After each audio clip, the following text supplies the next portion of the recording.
Jangan lupa subscribe, like, komen, dan share YouTube TVRI Bengkulu. Dan nyalakan loncengnya ya.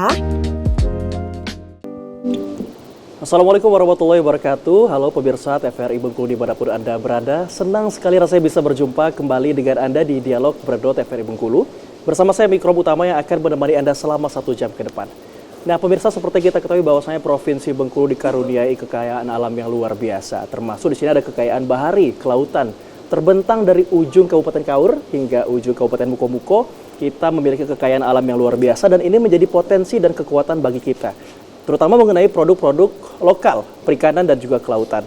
Namun kalau kita bicara potensi, tentu tak lengkap kalau kita tidak bicara mengenai bagaimana kita menjamin mutu dan juga keamanan dari produk-produk lokal kita. Dan tentu berkenaan dengan hal tersebut, kita mengangkat tema jaminan mutu dan keamanan produk kelautan dan perikanan di Bengkulu. Dan tentunya kami sudah menghadirkan 2 narasumber yang luar biasa yang sudah hadir di studio kita pada hari ini. Izinkan kami menyapa terlebih dahulu. Yang pertama ada orang tua kami di kampus, yaitu ada Pak Yar Johan, selaku akademisi dari Universitas Bengkulu. Selamat sore Bapak. Selamat sore. Apa kabarnya Pak? Alhamdulillah sehat. Oke. Selamat sore untuk warga Bengkulu yang setia di Bredo TVRI ya. Ya, terima kasih Bapak sudah hadir, walaupun cuaca hujan ya, tetap menyempatkan hadir. Semangat. Tetap semangat selalu. Dan yang kedua ada Bapak Aan Widodo. Beliau merupakan PLT Kepala Badan Mutu Kementerian Kelautan dan Perikanan di Bengkulu. Selamat sore Pak Aan. Sore Mas Iko, sore TVRI. Iya, tentunya kita akan bicara mengenai jaminan mutu dan keamanan produk kelautan dan perikanan. Tapi seperti yang saya sampaikan di awal tadi ya Bapak, bahwasanya Bengkulu ini kita punya potensi yang luar biasa. Kita punya laut, pesisir yang sangat luas terbentang. Bahkan kita dikenal juga sebagai yang punya pantai terpanjang se-Asia Tenggara. Nah, tapi kalau kita bicara soal, nanti kita bicara soal jaminan mutu. Kita bicara soal menggali potensi terlebih dahulu. Melihatnya seperti apa potensi yang dimiliki Bengkulu dalam sektor perikanan kelautan. Saya mau ke Pak Yar Johan dulu. Silakan Pak. Ya, baik. Terima kasih Mas Mikro. Jadi kita harus berbangga ya. Tadi udah dikatakan bahwa Provinsi Bengkulu memiliki potensi yang sangat besar di laut dan perikanan ya. Benar juga bahwa kita salah satu terpanjang di Asia Tenggara, itu pantai panjangnya. Ya. Jadi potensi kita baik secara ekologi ya, kita terumbu karang ya, kita punya ekosistem mangrove yang mungkin salah satu terbesar juga di wilayah barat ya. Terus ada padang lamun, terus kita juga punya lobster yang luar biasa ya. Terumbu karang tadi ada beberapa di Enggano sama si Bagus, terus di Pulau Tikus, di Kabupaten Kaur, dan di Mukomuko juga. Kita juga punya ya sekarang adalah tambak udang ya, tambak udang luar biasa, terus kepiting bakau, dan itu baru biota ya. Dan juga kita masuk di jalur tuna ini. Dan memang belum berimbas betul dengan kita, karena pada dasarnya kita 9 dan 1 kota itu kan adalah daerah laut. Ya, tapi pemerintah saat ini masih condong mengelola di darat. Dan ini ketika kekayaan itu potensi yang dimiliki, namun kita bisa lihat bagaimana permasalahan terbesar di wilayah pesisir sekarang masyarakatnya. Ya tentu kan kita ini termasuk kabupaten, termasuk provinsi ini nih, kepulauan kita nih Pak An ya.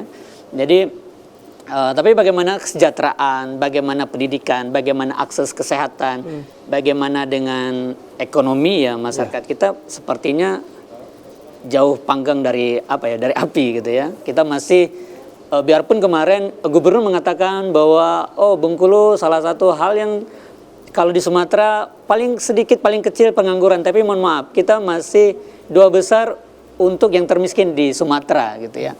Dan ini menjadi hal yang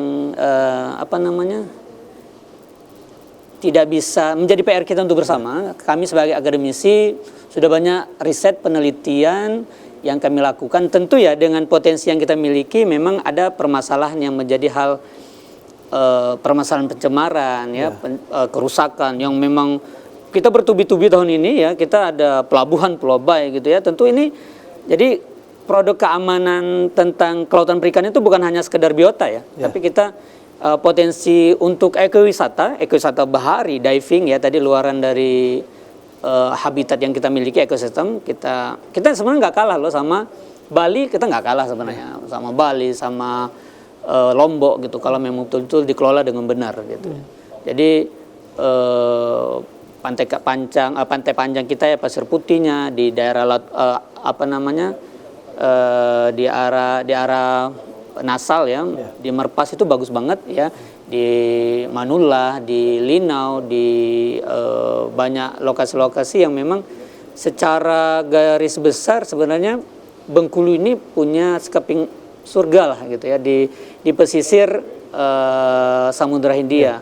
Malahan kita Pulau Enggano itu adalah sekeping surga di tengah-tengah Samudra Hindia. Tapi ya itu permasalahan saat ini yang menjadi PR bersama lah ya, jangan saling menyalahkan. Seyogyanya rakyat harus sejahtera, itu seharusnya rakyat sejahtera ya seharusnya ya. Ya, tentu. Semua kekayaan alam itu harus dimanfaatkan demi kemaslahatan masyarakat. Ya, dan tentu disampaikan oleh Pak Yarjawan tadi, memang pemerintah harus ekstra atensi lagi ya, Pak, terhadap pengembangan sektor kelautan dan perikanan. Dan bahkan tadi disampaikan juga bahwa memang bahkan masyarakat kita banyak belum mendapatkan manfaat sepenuhnya dari potensi yang kita punya. Nah, saya ingin ke Pak An untuk menjawab. Kira-kira apakah potensi perikanan di kelautan kita ini memang sebenarnya belum bisa dimanfaatkan, belum kita rasakan secara nyata gitu pada kehidupan sehari-hari oleh masyarakat Bengkulu? Ya, jadi izin Mas Miko, bisa TVRI ya. Jadi sebenarnya potensi Bengkulu itu luar biasa ya. Jadi kami Badan Mutu KKP itu melakukan sertifikasi penjaminan mutu. Jadi tupoksi kami. Itu tugasnya ya? Iya, tugas kami ya. Jadi penjaminan mutu kami itu dari hulu sampai hilir. Ya, jadi dari hulu itu mulai dari pembenihan itu kami sertifikasi CPIB, kemudian budidayanya CBIB, kemudian pembuatan pakan, pembuatan obat ikan, kemudian distribusi obatnya itu yang ada di hulu. Kemudian di hilirnya itu ada SKP namanya. Itu jaminan sertifikasi kelayakan pengolahan. Jadi semua bahan olahan itu UMKM itu kami sertifikasi untuk menjamin mutunya ya. Kemudian untuk ekspor itu ada syarat utama itu dan negatif tujuan itu yaitu HACCP. Itu juga kita sertifikasi. Kemudian kita juga ada sertifikasi terhadap penjaminan mutunya untuk yang diekspor. Kemudian nah dari situ kita bisa lihat bahwasanya potensi Bengkulu itu luar biasa. Mulai dari hasil budidaya ya. Kemudian tangkap itu luar biasa. Tangkap itu ada lobster, kepiting bakau, layur. Jadi Bengkulu itu luar biasa bagusnya layur. Itu dikejar dari mana-mana. Itu kalau lagi musim itu satu UP itu unit pengolah ikan ya. Itu bisa kami sertifikasi itu bisa menghitung 32 ton per hari. 32 per hari. Bayangkan itu. Tapi sayang itu tidak melalui Bengkulu. Itu melalui Jakarta, melalui Belawan ya, melalui Surabaya. Jadi Mas Miko, potensinya luar biasa.